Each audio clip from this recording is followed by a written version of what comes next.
தூய லூக்கா எழுதிய நற்செய்தியிலிருந்து வாசகம். அதிகாரம் 4, இறை வசனங்கள் 30 தொடக்கம் 37 வரை. பின்பு இயேசு கலிலேயாவில் உள்ள கப்பர்நாகும் ஊருக்கு சென்று ஓய்வு நாள்களில் மக்களுக்கு கற்பித்து வந்தார். அவருடைய போதனையை குறித்து அவர்கள் வியப்பில் ஆழ்ந்தார்கள். ஏனெனில் அவர் அதிகாரத்தோடு கற்பித்தார். தொழுகை கூடத்தில் தீய ஆவியான பேய் பிடித்திருந்த ஒருவர் இருந்தார். அவரை பிடித்திருந்த பேய், ஐயோ, நாசரேத்து இயேசுவே, உமக்கு இங்கு என்ன வேலை? எங்களை ஒழித்து விடவா வந்தீர்? நீர் யார் என எனக்கு தெரியும். நீர் கடவுளுக்கு அர்ப்பணமானவர் என்று உரத்த குரலில் கத்தியது. வாயை மூடு, இவரை விட்டு வெளியே போ என்று இயேசு அதனை அதட்டினார். அப்பொழுது பேய் பிடித்தவரை அவர்கள் நடுவே விழ செய்து அவருக்கு ஒரு தீங்கும் இழைக்காமல் பேய் அவரை விட்டு வெளியேறிற்று.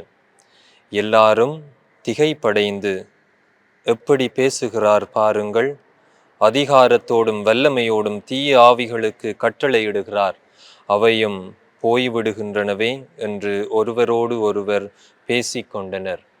அவரை பற்றிய பேச்சு சுற்றுப்புறமெங்கும் பரவியது. கிறிஸ்து வழங்கும் நற்செய்தி. கிறிஸ்துவே உமக்கு புகழ். கிறிஸ்து இயேசுவிலே அன்புமிக்க சகோதர சகோதரிகளே, ஆண்டவர் இயேசு அதிகாரத்தோடு போதிப்பதை இன்றைய நற்செய்தியிலே நாங்கள் வாசிக்க கேட்டோம். ஆண்டவர் இயேசு எமக்கு அதிகாரத்தோடு போதிக்கின்றார். ஆண்டவருக்கு அந்த வல்லமை முழுமையாக இருப்பதை நாங்கள் அவருடைய வாழ்க்கை முழுவதும் நாங்கள் பார்க்கின்றோம். ஆண்டவர் தீய ஆவிகளை விரட்டி விடுகின்றார், பல வல்ல செயல்களை செய்கின்றார். அவர் அந்த மக்களுக்கு அதிகாரத்தோடு போதிக்கின்றார்.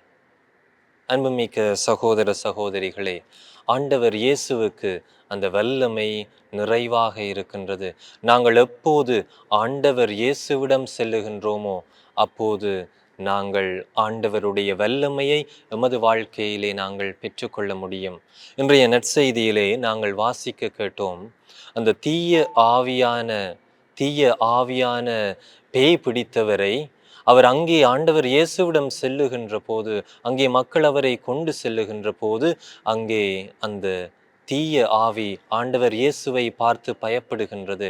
ஏனென்றால் ஆண்டவர் இயேசு அதிகாரம் கொண்டவராக இருக்கின்றார், வல்லமை கொண்டவராக இருக்கின்றார்.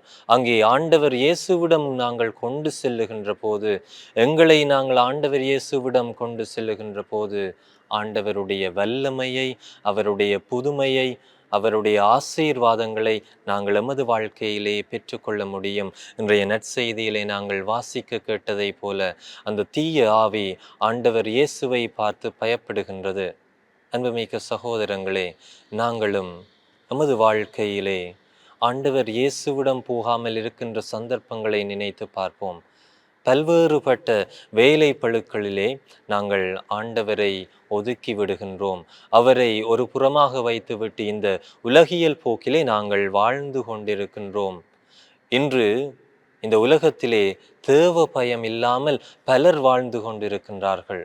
ஆண்டவரை நாங்கள் ஒரு புறம் வைத்துவிட்டு நாங்கள் சந்தோஷமாக இருக்க வேண்டும், நிம்மதியாக இருக்க வேண்டும் என்று நாங்கள் பலவற்றின் பின்னாலே ஓடிக்கொண்டிருக்கின்றோம். ஆனால் நிம்மதியை தருகின்றவர், நிலையான வாழ்வை தருகின்றவர் ஆண்டவர் இயேசு என்பதை நாங்கள் மறந்து விடுகின்றோம். அதனால் தான் யோவான் நற்செய்தி 6வது அதிகாரத்திலே தூய பேதுரு சொல்லுவார், ஆண்டவரே, நாங்கள் யாரிடம் போவோம்?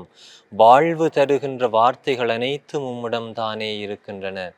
ஆண்டவர் இயேசுதான் எமக்கு வாழ்வை தருபவராக இருக்கின்றார். ஆண்டவரிடம் நாங்கள் எம்மை முழுமையாக கொடுக்க வேண்டும். ஒரு நாளிலே காலை, மதியம், இரவு என்று நாங்கள் ஒவ்வொரு முறையும் ஆண்டவரை சிந்திக்கின்ற மனிதர்களாக இருக்க வேண்டும். ஆண்டவரோடு உரையாட வேண்டும். அப்போது ஆண்டவருடைய வல்லமையை நாங்கள் பெற்றுக்கொள்ள முடியும்.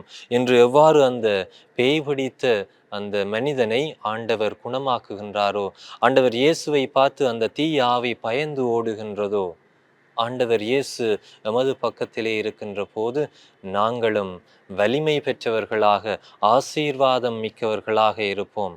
எனவே ஆண்டவரிடம் எம்மை முழுமையாக கொடுப்போம்.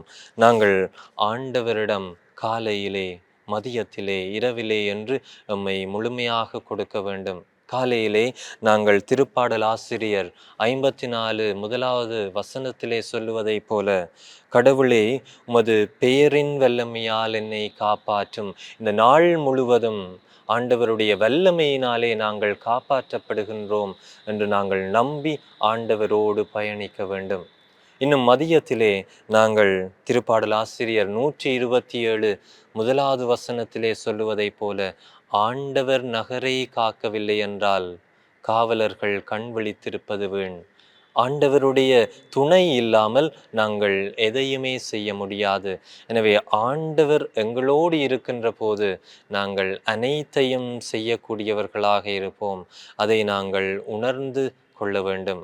இன்னும் இரவிலே நாங்கள் அனைத்தையும் முடித்துவிட்டு நாங்கள் ஆறுதல் அடைகின்ற போது, மத்தேயு நற்செய்தி 28:20 வசனத்திலே நாங்கள் வாசிப்பதைப் போல, இதோ உலகம் முடியும் வரை எந்நாளும் நான் உங்களுடன் இருக்கின்றேன் என்று ஆண்டவர் இயேசு எம்மோடு எப்போதும் இருக்கின்றார்.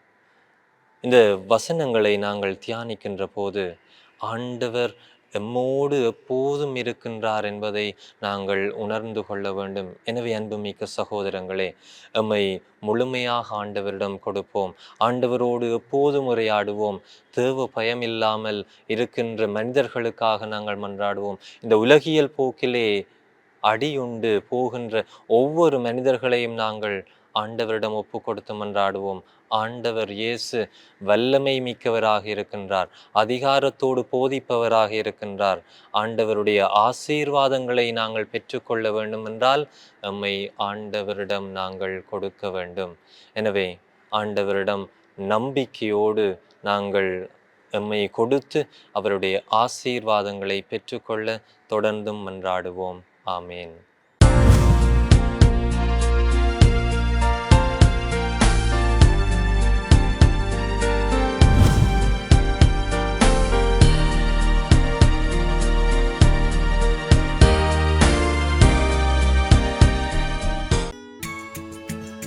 ஹோலி மேடையில் புத்தம்புது நிகழ்ச்சிகளை உடனுக்குடன் பார்த்து மகிழ எமது ஃபேஸ்புக் மற்றும் யூடியூப் பக்கத்தை லைக் செய்யுங்கள்.